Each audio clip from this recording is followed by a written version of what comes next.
Welcome to our channel. Bachelors అయితే ఈజీగా చేసుకున్న ఎగ్ బిర్యానీ ఎలా చేసుకోవాలో ఈ రోజు మీతో అయితే షేర్ చేసుకుంటాను. వచ్చేయండి. ముందుగా ఎగ్స్ ఫ్రై చేసుకొని పక్కన పెట్టుకోవాలన్నమాట.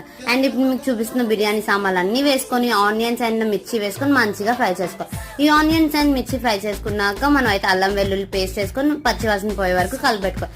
తర్వాత దీంట్లో కొంచెం టమాటో ప్యూరీ వేసుకోవాలి. తర్వాత సాల్ట్, గరం మసాలా అండ్ జీలకర్ర పొడి వేసుకొని కొంచెం కారం అండ్ పెరుగు వేసుకొని మంచిగా మిక్స్ చేసుకోవాలి. అండ్ బాయిల్ చేసుకున్న ఎగ్స్ కూడా వేసుకొని మంచిగా ఫ్రై చేసుకున్నాక పైన కొత్తిమీర, పుదీనా వేసుకొని ఒక 2 minutes అయితే లో ఫ్లేమ్ లో మంచిగా కుక్ చేసుకోవాలి. ఇప్పుడు ఎగ్స్ అయితే పక్కకు తీసేయాలన్నమాట. నేనైతే ఇక 2 glasses ఆఫ్ రైస్ పెట్టానమాట. సో 2 glasses ఆఫ్ రైస్ కి నేనైతే 4 glasses ఆఫ్ వాటర్ వేసుకొని మంచిగా ఉడికించుకున్నాను.